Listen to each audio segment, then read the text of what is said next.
es muy usado así como terapia habitual de la hipertensión, pero podríamos tomar ese concepto, ¿no? Del feocromocitoma. Muy bien, acá tenemos bloqueadores de la neurona adenérgica. Vamos a hacer esto, tampoco no es usado. Vamos a verlo. Y acá tenemos dieta. De aquí para adelante son medicamentos bastante usados, chicos. ¿Ya? Los anteriores, propanolol, metildopa, quiero que se lo graben, los dos, propanolol, metildopa, que son los usados. Los otros son conceptos generales que le hemos dado. La trazosina no se usa para hipertensión, se usa más para problemas prostáticos.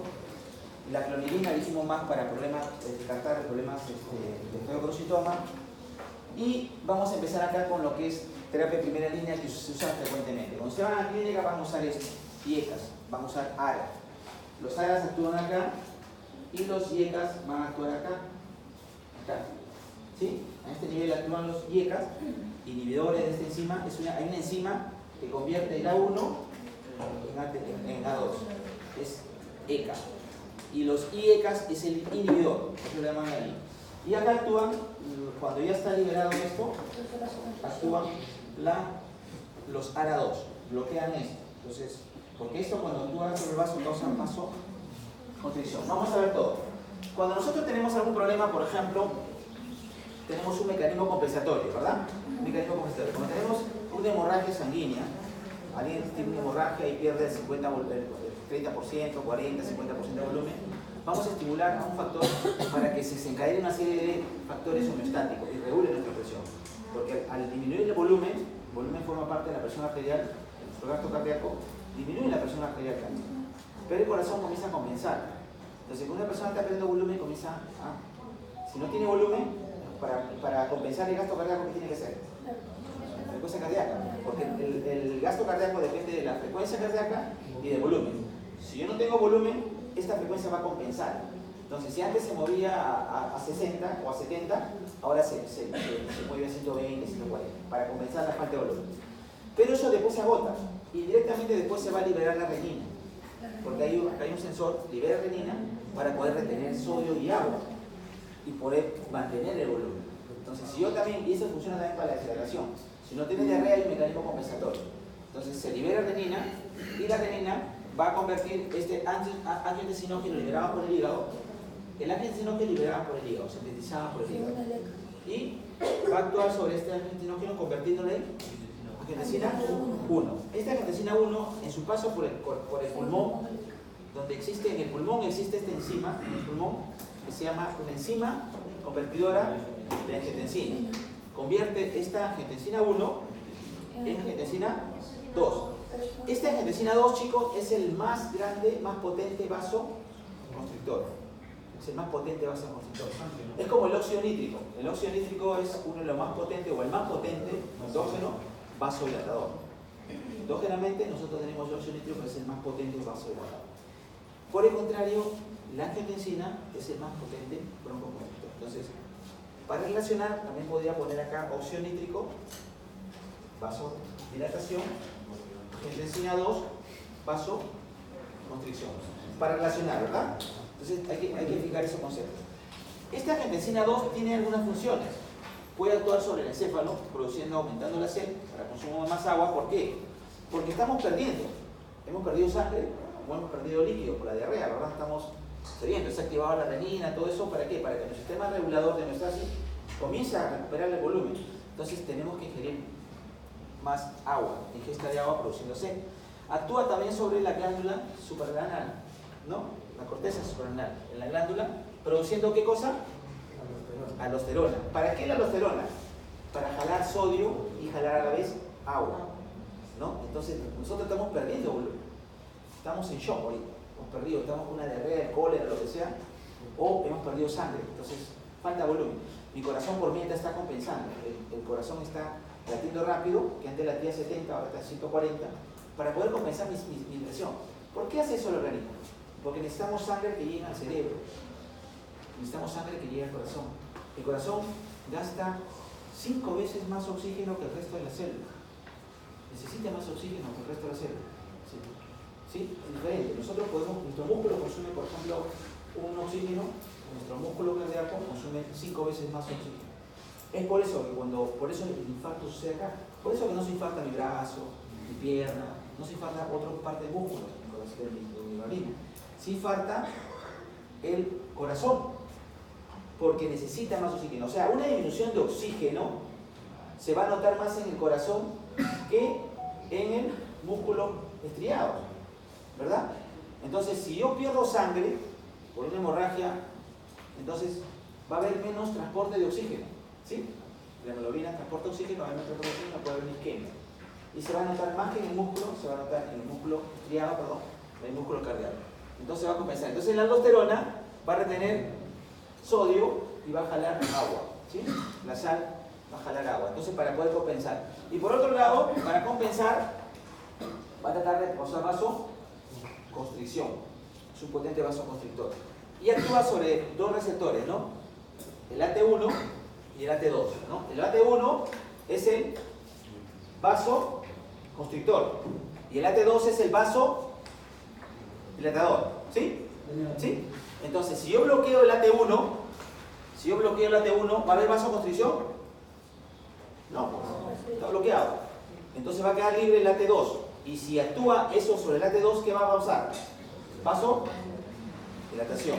Entonces, eso es lo que hacen los ARA. Los ARA actúan de esa manera. Bloquean solamente el AT1. ¿Sí? Entonces, también puedo poner acá yo AT1, vasoconstricción, y AT2, vasodilatación. ¿Sí? Bien. Esto sí ustedes lo saben, porque ya lo han visto, o lo están llevando en fisiología, o lo han visto en fisiología, etc. Entonces, nosotros podríamos dar los medicamentos, estos son dianas terapéuticas. Las dianas terapéuticas significa, por ejemplo, ya, yo bloqueo con acá un medicamento, la renina, son dianas terapéuticas, son sitios donde actúan los medicamentos, o donde podrían actuar los medicamentos. Se puede bloquear acá, disminuyendo la secreción de renina. Si no hay renina, ya no se va a formar todo esta formación, no va a haber angiotensina 2, ¿no? Y puedo bloquear acá también, ¿no? Acá. Entonces no convierto el AT1 en la angiotensina 1 en angiotensina 2. Puedo bloquear acá, ¿sí? No hago que estas angiotensinas actúen, ¿sí? Entonces hay diferentes lugares que son dianas terapéuticas, a eso llamamos dianas terapéuticas. Y dijimos que las dianas terapéuticas, ahí es donde vamos a actuar los fármacos. Algunos ya tenemos fármacos que actúan acá, que actúan a este lado y vamos a bloquear. Teóricamente se dice que no podemos combinar, chicos, un IECA con un ARA. ¿Sí? No podemos combinar un IECA con un ARA. No es recomendable la combinación. ¿Sí?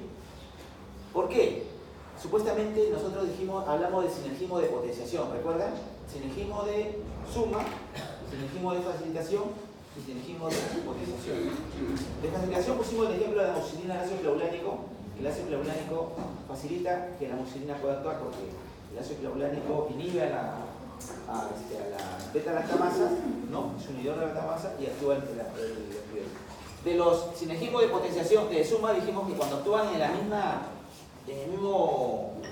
diana van a sumar nomás, es 1 más 1 es 2, ¿verdad? Porque actúan en el mismo nivel. Pero cuando actúan en diferentes dianas, se van a potenciar.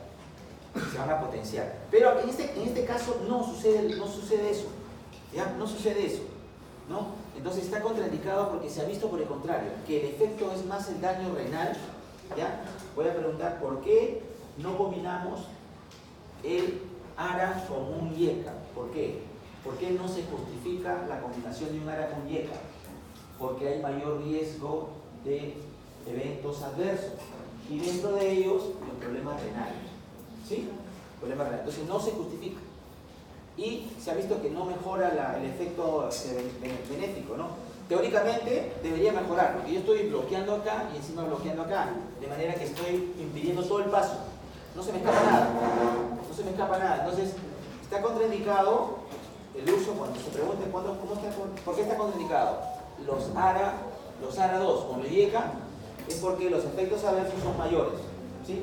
Se ha visto en la medicina por evidencia que hay mayores efectos adversos y dentro de ellos el efecto renal, el daño renal es mayor, ¿ya? Cuando se utiliza por estos dos. Deberían ser nefroprotectores, pero en este caso se ha visto un problema. Entonces, esto actúa a nivel Entonces a nivel hormonal, como puse ahí, ¿no? A nivel del sistema renina, angiotensina, aldosterona. Entonces este es el sistema renina, angiotensina, aldosterona. Entonces, un medicamento de efecto hormonal, ¿no?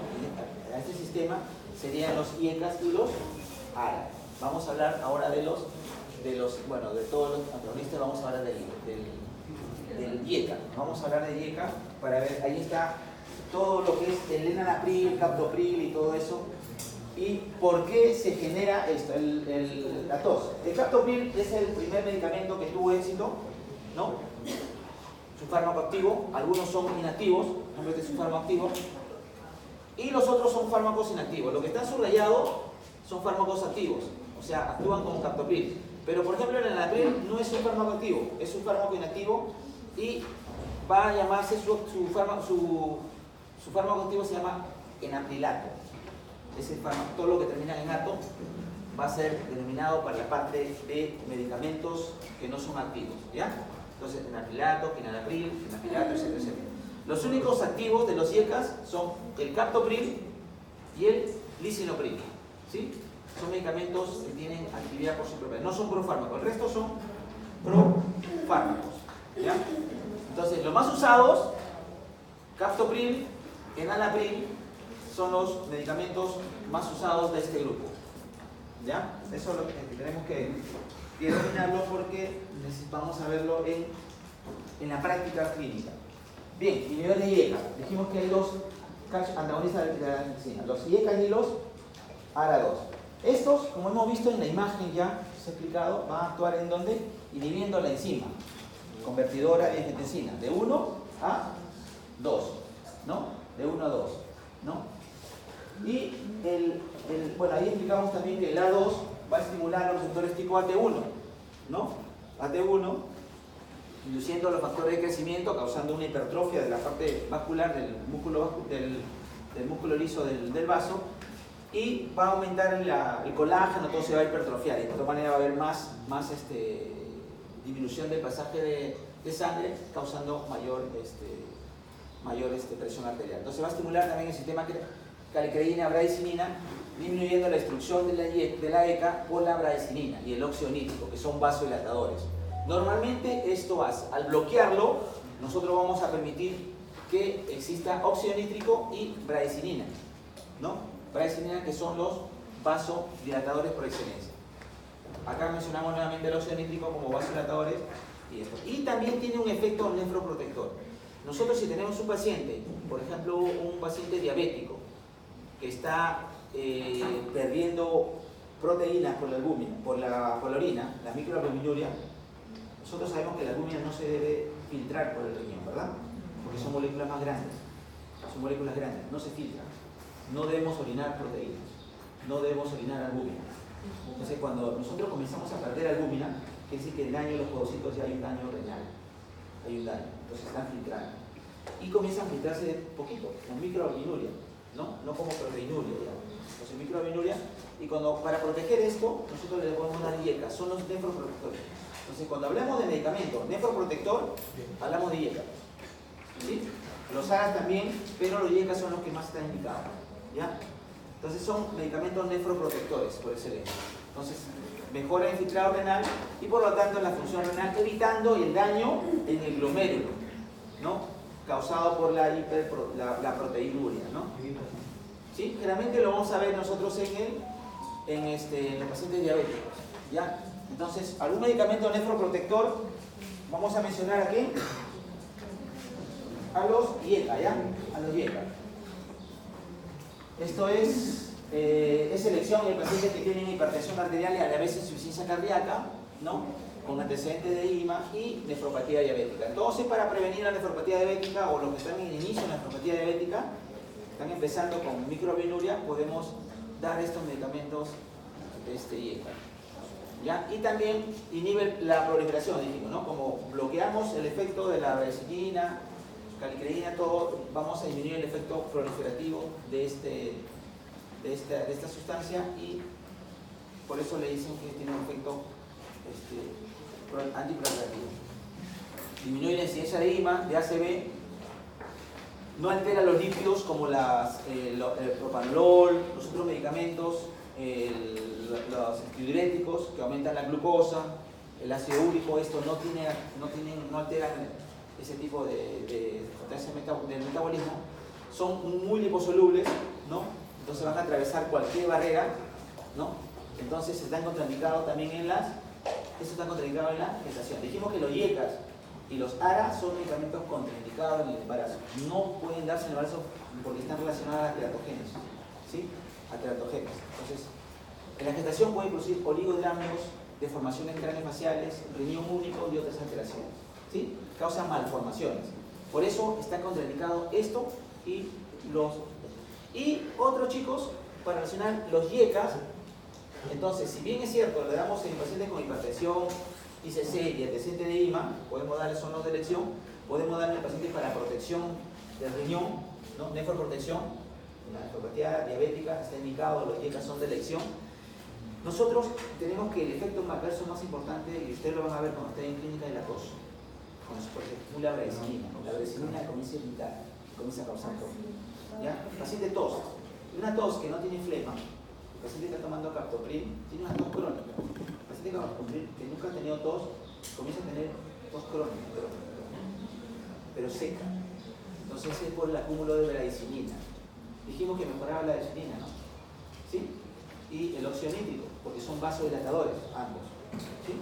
Entonces ese acúmulo de bradicinina también se acumula en los bronquios y causa tos, ¿ya? Ese es el problema que tenemos. Entonces es muy frecuente la tos.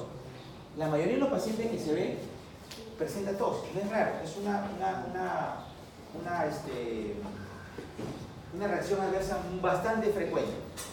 Y se dice que debemos darle, la manera como debemos darle también aprenderlo es que debemos tomarle antes de la comida, 1 o 2 horas antes de las comidas, porque estos interfieren con su absorción, ¿ya? O sea, van a actuar con los alimentos y van a impedir la absorción. Tampoco vamos a darle con antiácidos. Si nosotros vemos un paciente que está tomando antiácidos, debemos prolongarle, hemos dicho. Para todo, los antiácidos van a ser 2 horas antes o 2 o 4 horas después de estos medicamentos que interfieren, ¿sí? Y nunca tomarlo con un aire. Es otro de los conceptos que he puesto acá. Son cosas que vemos en la práctica. A veces combinamos aires, paciente que tiene IECA, le damos a un antiinflamatorio, ¿no? Para el dolor, y estos van a disminuir el efecto antihipertensivo. Los aires incluso pueden aumentar la presión arterial, ¿sí? Aumentar la presión arterial, porque generalmente bloquean la prostaglandina, ¿no? Y la prostaglandina necesitamos porque también en el equilibrio son más vasodilatadores que vasoconstrictores. Vasodilatadores, la bradicinina, la ¿ya? Entonces, los AINES van a disminuir el efecto de estos medicamentos, ¿sí? Concepto. Entonces, nunca debemos tomarlo. Algunos medicamentos, alguien dijo, se puede tomar antes o después de los medicamentos, antes de los alimentos. Algunos mejoran, algunos alimentos mejoran la absorción, otros no. Entonces, estos de acá debemos tomarle lejos de los alimentos, ¿ya? Y con los antiácidos, para todo es una regla de antiácidos, 2 horas antes o 4 horas después, ¿sí? 4 horas después, pero no debemos mezclar con algunos medicamentos, ¿ya? Y otro de los poderosos adversos es que producen agranulocitosis, o sea, un problema en la médula ósea, parte de la médula. Bien, vamos a ver la angiotensina 2. Entonces, los inhibidores de la IECA, ¿qué tenemos? Los sartán, hemos mencionado ya, ¿no? Captopril, enalapril eran los más frecuentes, ¿no? Y dentro de ellos tenemos 2 medicamentos que son principios activos, que es el captopril y el lisinopril. El resto son profármacos, ¿sí? Entonces son los 2 únicos que tienen principio activo, captopril y lisinopril, porque el resto son profármacos. Vamos a ver ahora las historias de angiotensina 2. Como ya hemos visto, van a actuar sobre el AT1, bloquean el AT1, que es el vasoconstrictor, ¿ya? Entonces, mediante un antagonismo competitivo, ¿no? Que es reversible. Dejamos de usar, pues nuevamente se revierte la acción de esta angiotensina. Y acá mencionamos que existen los 2 AT1, AT2 que ya había explicado, ¿no? Y el por qué el AT2 explica el efecto de estos bloqueadores. Bien, tenemos ahí a los sartanes. Los sartán, ibersartán, valsartán, carfentanán. Son los más usados. Estos 3 son los más usados. Dentro de estos 2 son los que se usan frecuentemente, tienen el seguro y el MINSA. Losartán y el Valsartán son los que tenemos en el mercado. En las clínicas usan también el Valsartán, que también es muy bueno. Y esto es bastante usado. La eficacia son muy parecidas.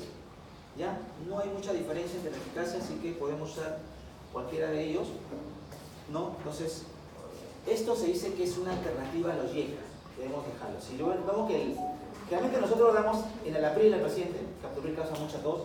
Si vemos que a pesar de eso, el Anapril que causa menos tos, también causa tos, el paciente no lo tolera, podemos ya darle Losartán o Valsartán. O vemos que el paciente le damos en el Anapril en la mañana y en la noche y no mejora. El Captopril se puede dar una vez al día, o se puede dar 2 veces al día si no mejora. Empezamos con una vez al día, no mejora, le damos 2 veces al día. Si no mejora, podemos nosotros pasar a esto, ¿no? A Losartán o al Valsartán, dependiendo de lo que. Algunos tienen Valsartán nomás en hospitales, otros tienen Losartán, ¿ya? Entonces, es una alternativa, pero no son de primera elección. Es una alternativa a que si no mejoran con los YECA, ¿no? O que tiene alguna contraindicación. Está contraindicado también el embarazo, dijimos, ¿no? Causa problemas como muerte fetal o neonatal. Y no administrar junto a los ahorradores de potasio. ¿Por qué? En el esquema vimos por qué. Efecto hipotensor menos en raza negra, igual que los beta bloqueadores, hay un efecto menos intenso en los de raza negra. ¿Por qué no podemos usar? A ver, vaya empezando a administrar junto con los ahorradores de potasio. ¿Qué pasa con los ahorradores de potasio? ¿Qué pasa con este medicamento? Con los YECAs o los antagonistas de la angiotensina. ¿Qué hace la angiotensina? La angiotensina 2, ¿qué hace? Tenía 3 efectos. Producía que el paciente tenga mucha sed, ¿verdad? Para poder recuperar el volumen, ingesta de agua, porque he perdido volumen. Mi presión está baja, necesito volumen. ¿Ya? ¿Qué más hace la angiotensina 2? Esa angiotensina 2 es un regulador de nuestra homeostasis. ¿Ya? Entonces, realmente no deberíamos bloquearlo, ¿no? Porque nos controla. Cuando está sobreexpresado, ahí sí lo bloqueamos, porque tenemos que buscar un equilibrio. ¿Qué más produce? Libera aldosterona. ¿Qué hace la aldosterona? ¿Retiene agua? Primero, claro, el sodio jala agua, ¿no? ¿Y el potasio? ¿Qué da potasio? ¿Aumenta el potasio con estos o disminuye? ¿Sí? ¿Qué hace ahí? Reabsorción de sodio, jala y el cloro, la sal, ¿no? Y va a excretar potasio y hidrógenos, ¿no? ¿Pero por qué aumenta el potasio entonces? ¿Por qué se prohíbe con los inhibidores de la...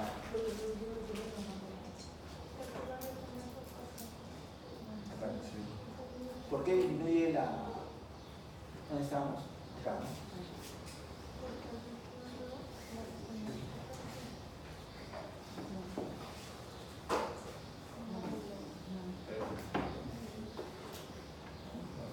A ver, vamos a ver. Estos son los calcio antagonistas y los bloqueadores del canal, o bloqueadores también llamados del canal de calcio, o por sus siglas BCC, ¿no? Son bloqueadores del canal de calcio. Necesitamos calcio para que produzca la contracción del músculo. Y básicamente lo que se tiene que aprender es esto. Son bloqueadores del canal de calcio dependientes de voltaje, tipo L. Hay varios tipos de canales de calcio, pero van a bloquear los canales de calcio que son dependientes de voltaje, ¿ya? De tipo L. Entonces, que constan 5 subunidades. Es en la subunidad alfa, que es la más importante por su tamaño. Por ahí van a permitir el ingreso y la salida de iones. Eso lo bloquea. Entonces, cuando le pregunten en el examen, ¿dónde actúan estos? Bloquean los canales de calcio dependientes de voltaje tipo L, que constan en 5 subunidades, y dentro de esas 5 unidades tenemos la alfa 1, 2, beta, gamma y delta, pero la subunidad alfa 1 es la más importante, ¿ya? Entonces la más importante va a bloquear esa. El polo es más grande y por ahí permite el ingreso y salida de los iones. Entonces eso lo bloquea. Entonces va a bloquear, ¿qué canal de calcio? El alfa 1. Dependiente de voltaje tipo L, pero los alfa 1. ¿Sí? La subunidad ahí actúa. En esa subunidad alfa 1, esa la bloquea. ¿Sí? Esa es la que actúan los bloqueadores de calcio. Y se une a la subunidad 1 de los canales de calcio dependiente de voltaje tipo L, impidiendo que el calcio pueda ingresar, ¿no? Ingresa el calcio, por ahí debería ingresar porque es la más grande, pero no permite el ingreso de calcio. Entonces produce vasodilatación, porque tendría que ser calcio para que produzca vasoconstricción. Produce vasodilatación arterial, pero no venoso, disminuyendo la resistencia vascular periférica. Esto es importante, chicos, porque hay algunos que son también arteriales y venosos. Incluso son más venosos que arteriales. Por ejemplo, la nitroglicerina, el nitroprusiato, son más venosos que arteriales. Ya con el uso continuo también son dilatadores arteriales, pero principalmente son vasodilatadores venosos, ¿ya? Entonces, a diferencia de esto, pero estos solamente son bloqueadores de canal de calcio, son solamente arteriales, ¿sí? Bloqueadores de canal de calcio solamente es dilatación arterial, no es venosa, a diferencia de los nitritos. Los nitritos, como el nitroprusiato, la nitroglicerina, sí son más venosos y con el uso continuo pueden también ser arteriales, entonces preferentemente son venosos. Entonces, si son vasodilatadores, ¿qué vamos? Si mis arterias se dilatan, ¿qué va a causar? ¿Qué disminuye? La resistencia vascular periférica, ¿sí? Cuando yo tengo mis arterias que causan resistencia al paso de la sangre, ¿sí? Va a aumentar mi presión, ¿verdad? ¿Sí? Pero si relajo, causo vasodilatación, disminuye mi resistencia vascular periférica y también disminuye, por ende, mi presión arterial, ¿sí? Disminuye mi presión arterial. Vemos que acá, como actúan en el metabolismo 3 a 4, van a tener problemas con otros medicamentos que se metabolizan en ese nivel. Y lo otro que puse es de que se transportan unidos a altas concentraciones de albúmina. Se unen mucho a la albúmina, de manera que también puede haber problemas para desplazamiento y interacciones. Dentro de estos tenemos el verbamilo, el diltiazem, el nifedipino, que son los medicamentos bloqueadores de canal de calcio. Estos dos medicamentos también son antiarrítmicos, ¿sí? Son antiarrítmicos y tienen metabolitos activos, ¿no? El diltiazem, y el norverapamilo, ¿no? Respectivamente, son sus metabolitos activos. Estos metabolitos activos, estos son fármacos, no son profármacos, pero su metabolismo, dijimos que el diazepam, por ejemplo, era un fármaco, se metabolizaba, se convertía en nordiazepam, ¿no? Y este metabolismo se volvía a metabolizar y tenía otro metabolito activo, o sea, tenían 3 veces metabolitos activos, y por eso su tiempo de acción era bastante largo. Igual que la amiodarona. La amiodarona se metaboliza y su metabolito tiene 61 días, o sea, más de 2 meses, ¿ya? Entonces dura bastante tiempo en la sangre. Esto también le permite una duración mucho más prolongada, porque sus metabolitos son activos, ¿ya? Pero menos potentes que el original. El diltiazem y el verbamilo son una potencia y la potencia de ellos disminuyen en 20%, 25%, hasta 50%, por debajo del 50%. Pero tiene metabolitos activos. En este grupo tenemos nifedipino, diltiazem y verapamilo. Son calcio antagonistas de los más importantes que vamos a ver. Acá tenemos, limodipino, tenemos otros que vamos a usar en otras cosas, no lo usamos para hipertensión, sino en otras cosas que vamos a ver. Son útiles en lesiones ateroscleróticas, como si yo tengo mi arteria que está cerrada prácticamente, está aterosclerótica, está llena de calcio, de grasa, entonces se va reduciendo, hay menos pasaje de oxígeno. Entonces, si yo lo vasodilato, puede permitir que la sangre fluya mucho mejor llevando el oxígeno, ¿no? Entonces mejora el riesgo de anginas. Si un paciente con angina está indicado esto, ¿no? Entonces acá son útiles en lesiones ateroscleróticas con reducción de lumen por X causa, mejorando la vascularización o la irrigación coronaria, entonces disminuyen la angina.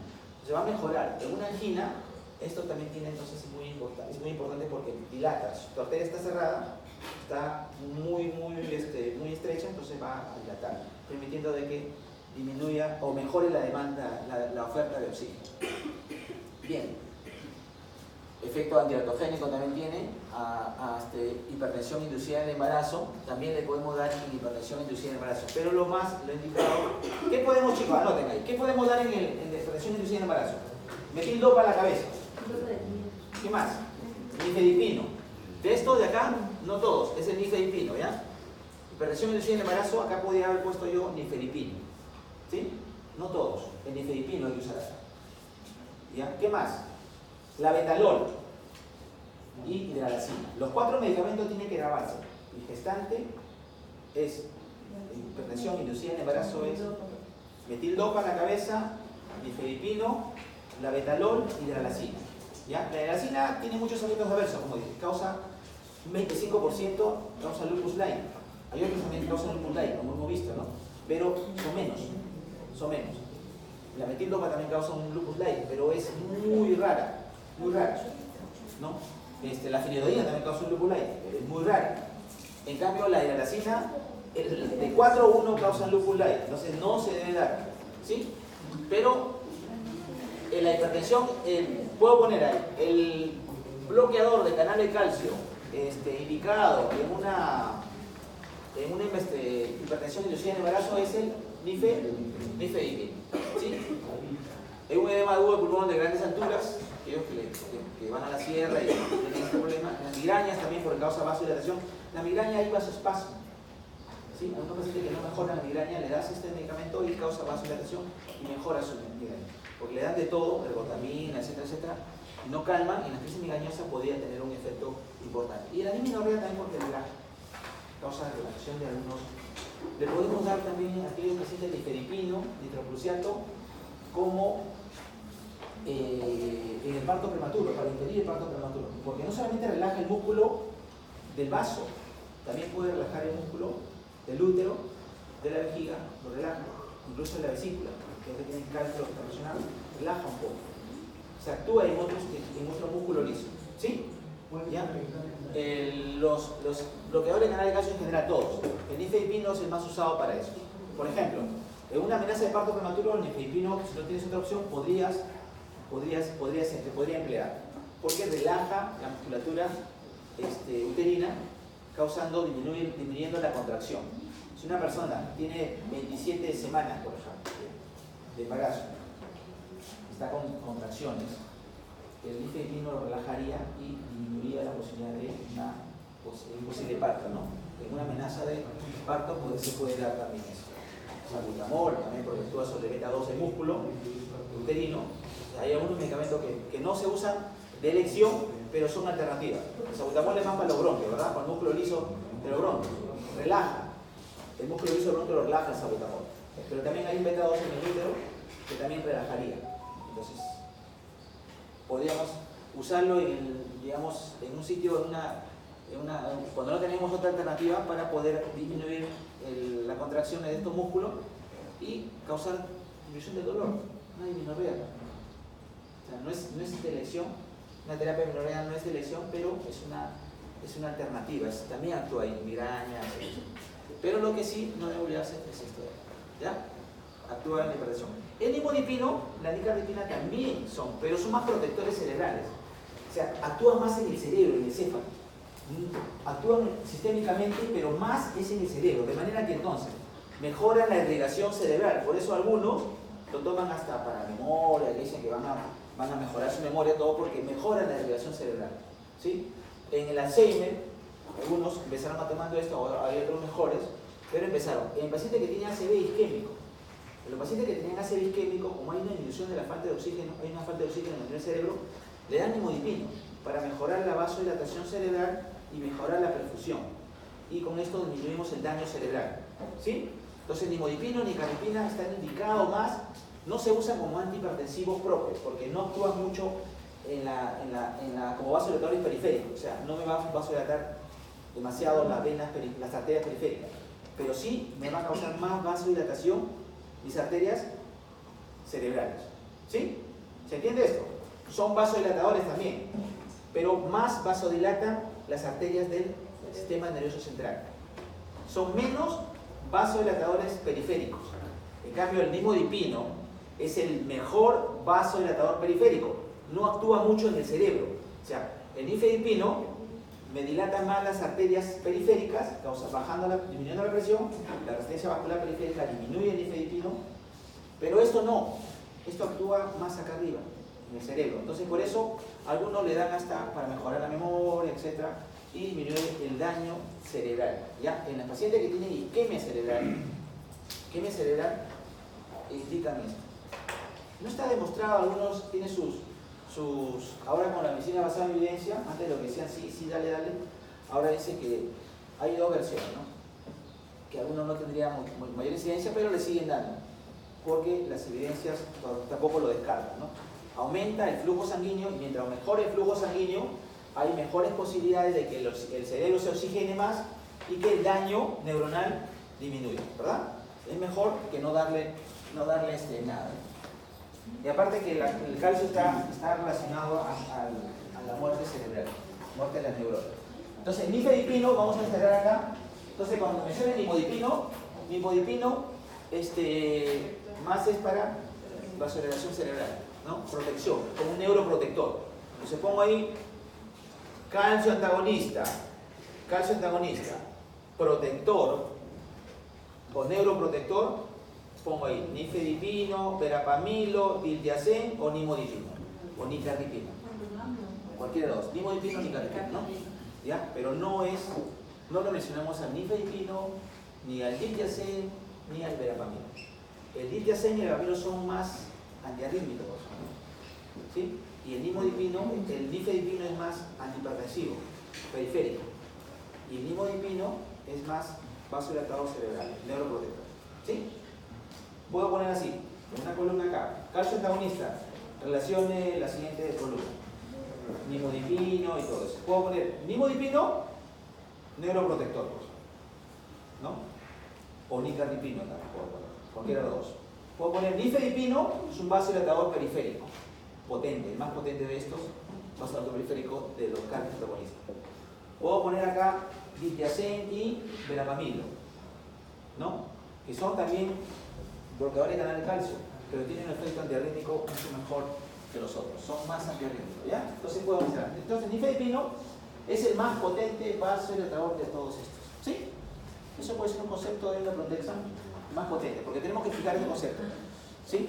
¿En dónde le vamos a dar más el nifedipino? ¿Dónde puedo emplear más nifedipino? Entonces, ¿tienen una hoja para pasar la lista? Por favor, ¿verdad? Para que vayan pasando.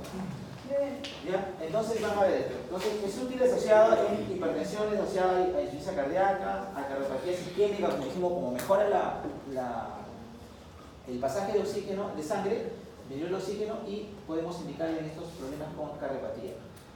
No relaja el músculo liso uterino, el nitrógeno.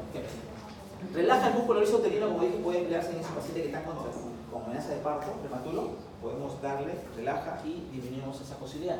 Entonces, es eficaz en la amenaza de parto prematuro pretérmino. A ese efecto se llama efecto tocolítico. También se puede preguntar ahí. Tocolisis es cuando yo rompo la contracción, ¿sí?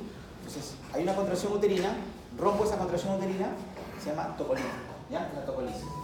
En el efecto tocolítico, no sé por qué relaja no solamente el músculo del vaso, sino también actúa en otro músculo, acá, en el útero, en este caso, ¿ya? Y ahí, el más empleado es el nifedipino, ¿sí?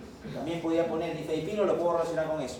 Amenaza de parto pretérmino, verapamilo, no, nimodipino, tampoco, nifedipino, ¿sí? Eso es frecuente, chicos. Lo que le pongo acá es más lo que nosotros vemos en la clínica, lo que vemos en el día a día. Hay otras cosas más teóricas, pero lo que vemos en la clínica son los que más tratamos de resaltar, ¿no? Son cosas teóricas, ustedes lo pueden repasar, pero para conocimiento, pero la parte habitual debemos mencionarlo. Verapamilo es el que mejor reduce la demanda de oxígeno debido a que disminuye el trabajo coronario, reducción de la postcarga y la contracción miocárdica útil en angina, ¿ya? Pero mejor opción en caso de angina inestable por su acción bradicardizante. Esto actúa más como antiarrítmico, en angina inestable, no ha demostrado disminución del riesgo de infarto, ¿no? A diferencia del nimodipino, está más relacionado a este problema, porque mejora la oxigenación, y es antiarrítmico igual que el diltiazem. Entonces, verapamilo, antiarrítmico, al igual que el diltiazem. El diltiazem también es un antihipertensivo, todos son antihipertensivos, todos son vasodilatadores, pero tienen alguna indicación especial. Es como los benzodiazepínicos, dijimos que algunos son más ansiolíticos, otros son más hipnóticos, otros son más empleados como relajantes musculares o como anticonvulsivantes, ¿no? Entonces, vamos a ver, y acá tenemos la clasificación de hidroquinidicos, nifedipino, nimodipino y el amlodipino. Esto de acá producen más edemas, ¿no? Por ejemplo, el amlodipino produce un edema a nivel de mayor, los otros también producen, pero es menos, pero los dihidropiridinas tenemos nifedipino, nimodipino cerebral y el amlodipino. El amlodipino es un muy buen medicamento, te baja muy bien la presión, mejor que el nifedipino, todos por vía oral, se da una sola vez al día, pero produce un problema que es edema de tobillo. No es mucho, pero puede ser que también produzca edema de tobillo, a veces en los dedos, en las manos, muy leve, más es en el malleolo, ¿ya?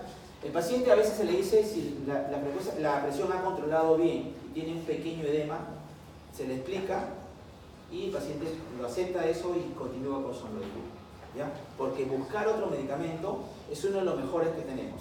El amlodipino es uno de los mejores, así como tenemos los sartán como los mejores, el valsartán, también en este grupo como uno de los mejores tenemos el amlodipino.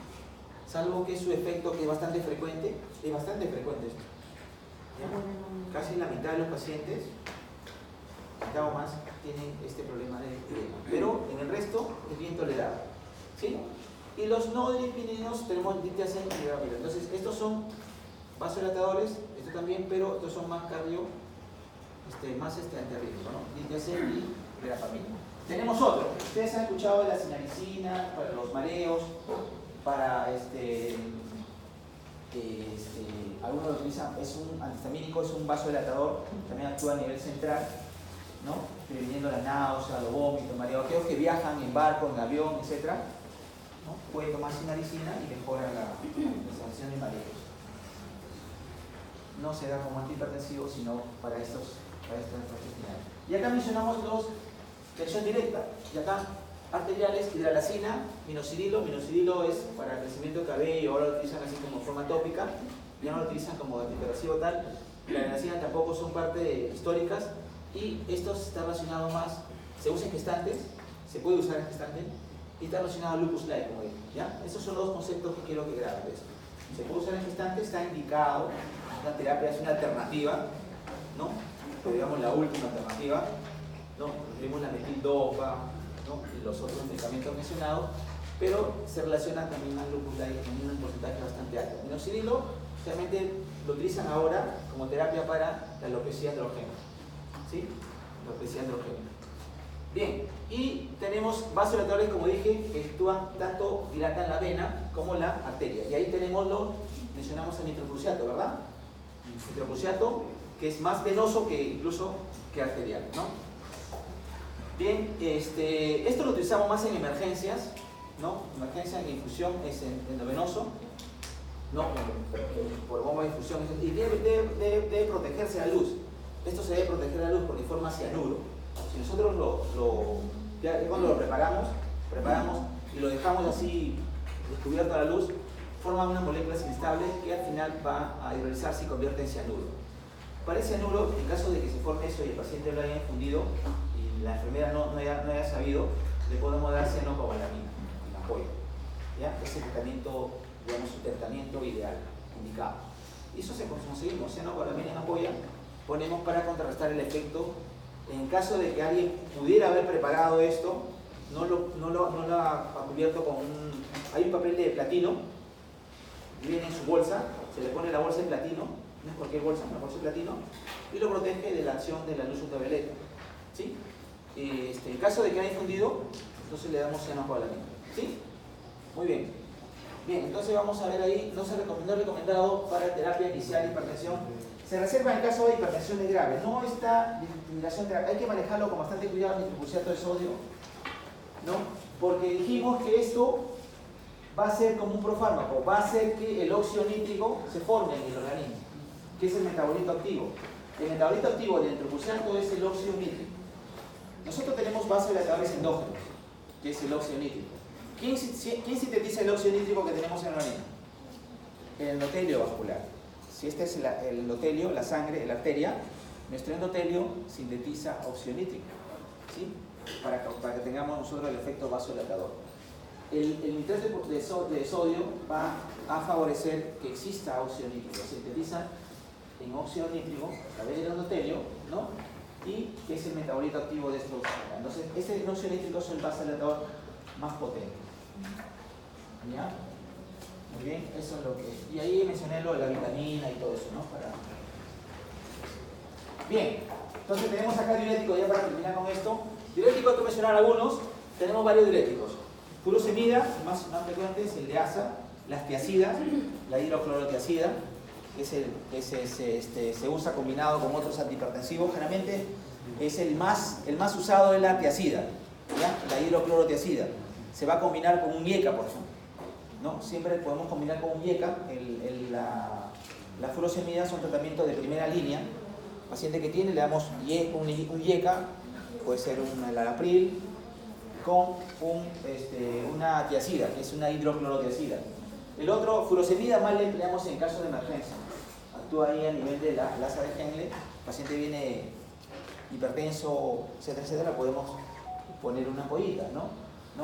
Pero no se usa de manera habitual, de manera crónica, ¿no? Salvo que tenga unas indicaciones. Por ejemplo, un cirrótico que tenga líquido, queramos drenar un edema, por ejemplo, podemos combinar furosemida con espironolactona, porque esto de acá pierde mucho potasio.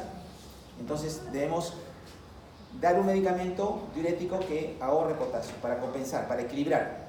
Entonces la espironolactona lo podemos combinar con la furosemida para disminuir la cantidad de líquido que el paciente tiene, ¿ya? Pero el más empleado en la hipertensión es este, tiacida. ¿Dónde actúa? A nivel de tubo contorneado distal, y son los más usados, ¿sí? Entonces, de los diuréticos más usados para la hipertensión es este. Hay otros diuréticos también. En crisis podemos usar este. Por ejemplo, un paciente tiene hipertensión y hace un edema, insuficiencia cardíaca, hace un edema agudo del pulmón. Un paciente hipertenso, como dijimos, su corazón bombea porque hay resistencia, su corazón crece, termina con una insuficiencia cardíaca. La insuficiencia cardíaca puede ser por dos causas. Por hipertrofia del corazón, porque hay una resistencia vascular periférica, el paciente tiene 20 años con hipertensión y el corazón ya se ha agotado y el trabajo muscular hace que se hipertrofie el músculo, tiene un corazón grande, cardiomegalia. O puede ser por un infarto. Un infarto, se muere una parte del corazón y el paciente ya no tiene suficientemente la fuerza para contraer ese músculo y fibrila, ¿ya? Entonces hay dos causas de insuficiencia, lo más común, por problema isquémico, coronario, infarto, y por hipertensión crónica, maltratada, no controlada, entonces hipertrofiada. Entonces ahí el paciente, como toma mucho líquido, se excede un poquito más de líquido y se llena la precarga, el corazón no bombea, se acumula el líquido y se va al pulmón. El líquido se va al pulmón y ahí se encharca. Comienza a tener un edema agudo del pulmón. Entonces el paciente comienza a dormir así, está echado, comienza a dormir con una almohada, 2 almohadas, 3 almohadas y duerme sentado. Progresivamente eso es, sentado. Llega un momento en que en las noches se despierta bruscamente con dolor torácico, falta de aire, va al hospital y el paciente llega y se sienta así sentado pero inclinado hacia adelante. No está sentado así como usted, sino inclinado hacia adelante, para poder tolerar la falta de oxígeno, porque todo el pulmón está lleno de líquido. Entonces ahí podemos emplear la furosemida, ¿sí? Le ponemos una placa, vemos la placa toda congestiva, edema agudo pulmón, ustedes han visto la línea de Kerr y todo eso, el patrón inhala mariposa, ¿sí? Ambos pulmones. Le ponemos furosemida, le tomamos otra placa y está limpio.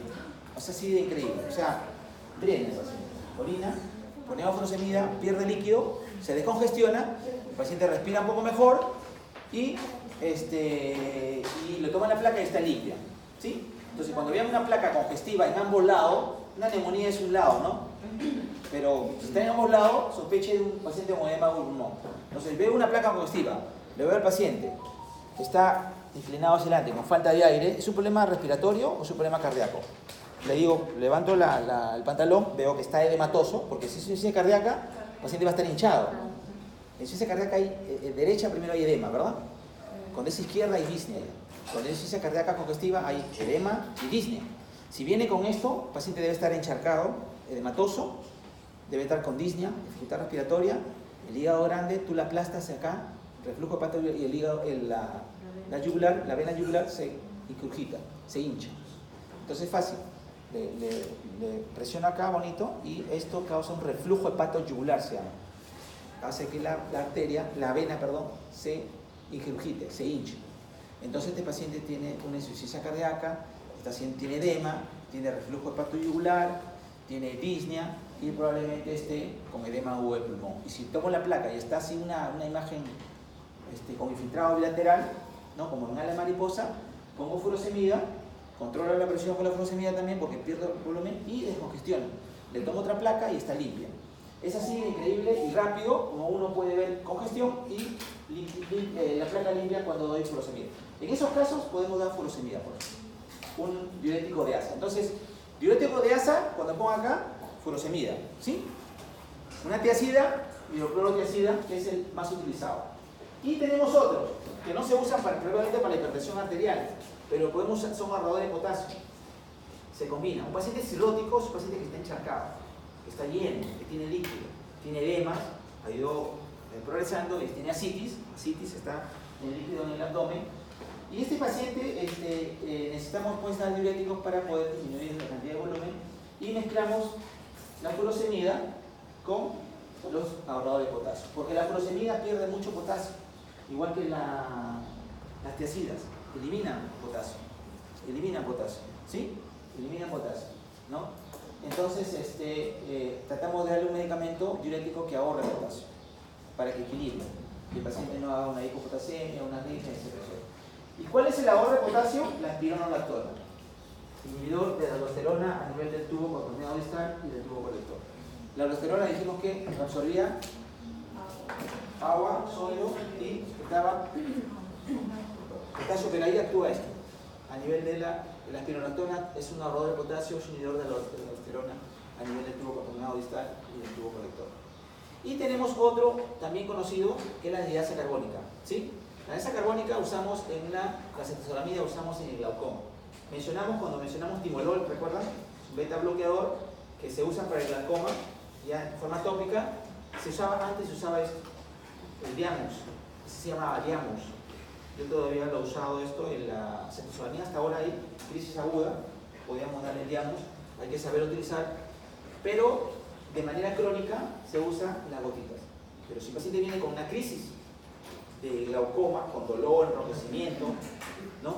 Y ve como un brillo envenenado, ve como si la luna estuviera lleno de lluvia, o sea, no puede ver bien.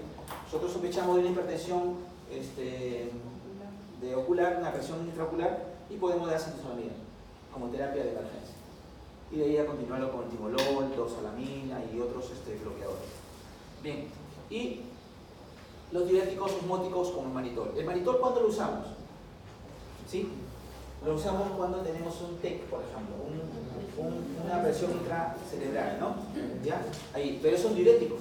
Entonces, lo que se usa en la hipertensión, esto de acá, ¿sí?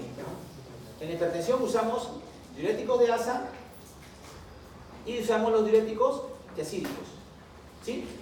De aquí para allá, esto lo usamos más en pacientes que tienen, por ejemplo, cirrosis, combinado con esto, y esto lo usamos en glaucoma, y esto lo usamos en pacientes con TEC, que tienen presión arterial. Si yo me golpeo la cabeza, tengo un accidente y comienzo a tener un edema cerebral, ¿no? Y esto de acá es un peligro porque me puede causar un problema a nivel del bulbo, ¿no? Y un enclavamiento y muerte. Le damos al paciente manitol, como es un hiperosmótico, ¿no? Te va a causar diuresis por ósmosis, te va a arrastrar sodio, te arrastra agua, jala agua y comienza el paciente a orinar y disminuye la presión intracraneana, ¿sí? Es hiperosmótico, ¿ya? Entonces jala agua, jala sodio y jala agua y te hace orinar. Entonces disminuye la producción del líquido cefalorraquídeo y la presión intraocular. Entonces, para la presión arterial solamente usamos los dos primeros, ¿sí, chicos? Los dos primeros. Hidroclorotiacida, vamos a mencionar eso. Hidroclorotiacida.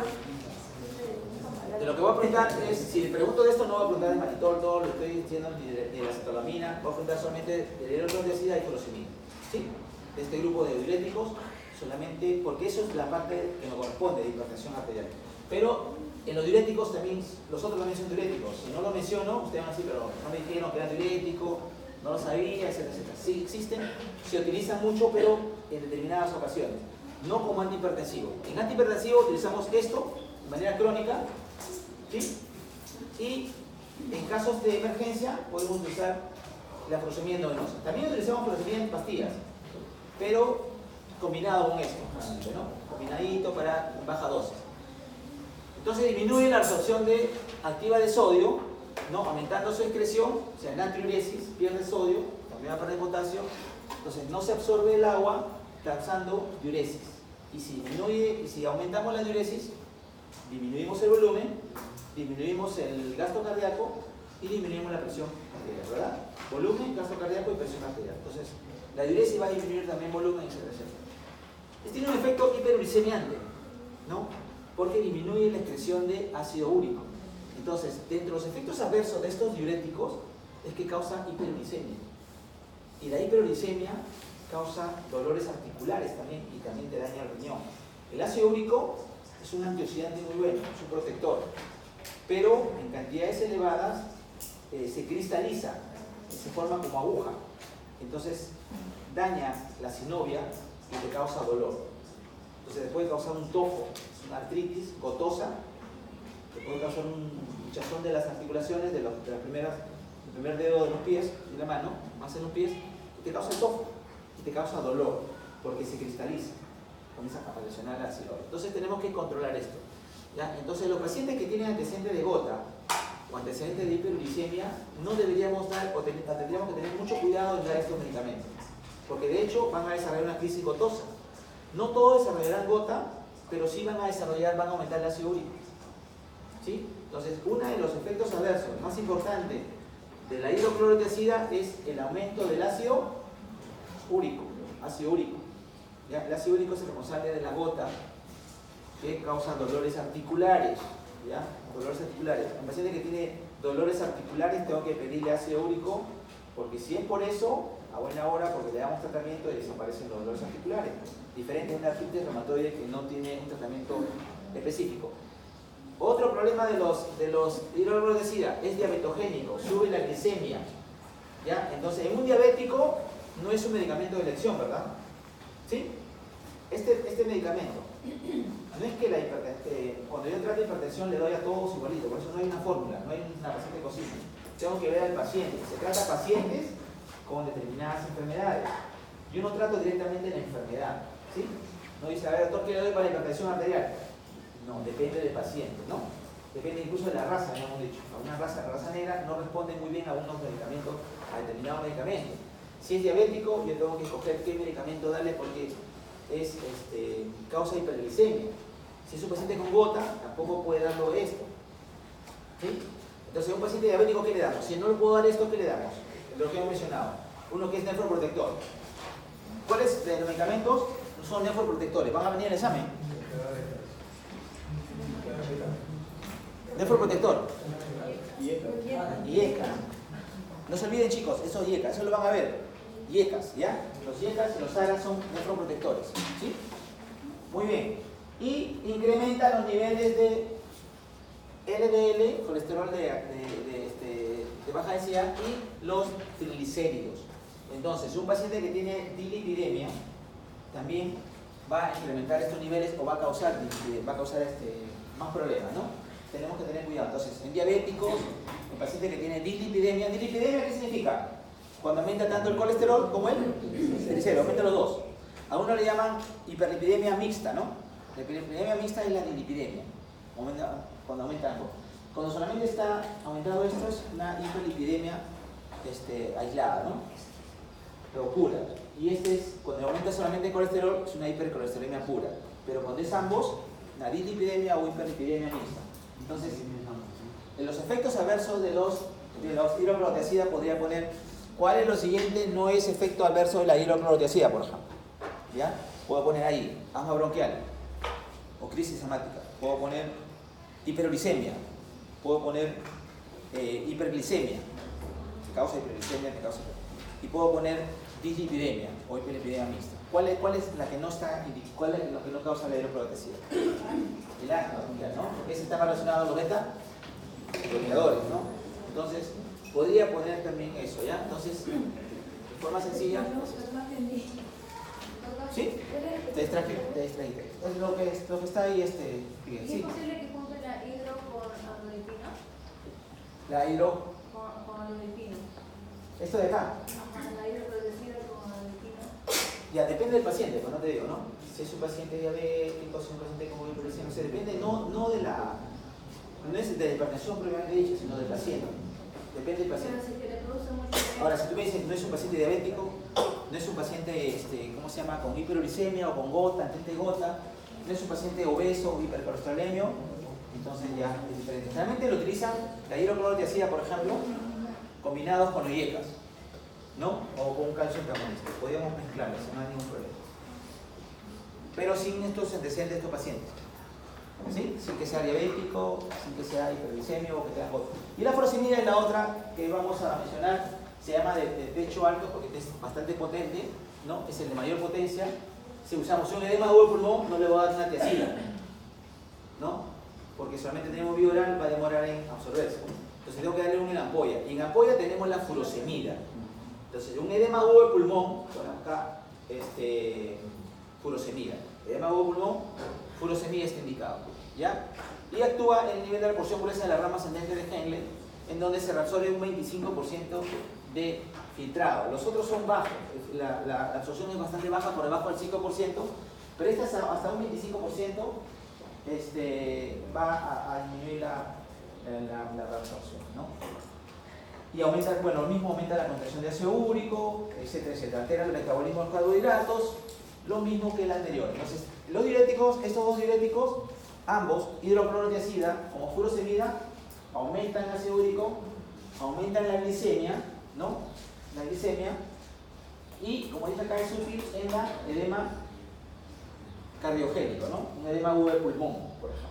También le podemos añadir en otro. Un paciente cirrótico, yo combino la furosemida con la espironolactona. Dijimos la furosemida hace perder potasio, ¿no? Ahorra sodio, disminuye el sodio, también sodio y potasio, pierde sodio y pierde potasio. Y este ahorrador compensa. Entonces tengo que combinar. No lo puedo dar a un cirrótico solamente furosemida, porque me va a hacer hipocalemia. Y me puede hacer una arritmia y una muerte en sístole, ¿no? Entonces le doy un ahorrador de potasio. Y está contraindicado pues, en el primer trimestre del embarazo, ¿ya? Entonces, ambos producen ácido úrico, aumento de ácido úrico y aumento de la glicemia. ¿No sé? Espironolactona. Esto lo utilizamos más para los cirróticos, ¿ya? No voy a explicar esto. Esto de acá, la dorsalamina, algunos otros, azazolamina, los usamos, dijimos, en pacientes con glaucoma. Esto es vía oral y esto es sistémico por vía oral y esto es en gota. El timolol también lo usamos como beta bloqueador, en este caso es un diurético. Dorsolamina lo usamos también en... Cuando usted habla de un paciente con glaucoma, tienen dos gotitas. Dorsolamina es eso y tienen timolol. El timolol es un beta bloqueador, ¿ya? ¿Sí? Y la dorsolamina es un diurético, pero son de acción tópica, en gotas. Un diurético, si ustedes conocen a alguien que tiene glaucoma, de hecho tiene dorsolamina y tiene timolol, ¿ya? Entonces, nada más indicación para reducir la presión arterial. No voy a ahondar eso para tener la clase. Y los somóticos dijimos manitol. En caso de un traumatismo encefalocraniano, cuando hay una hipertensión endocraniana, le damos eso para mejorar la... Vamos a...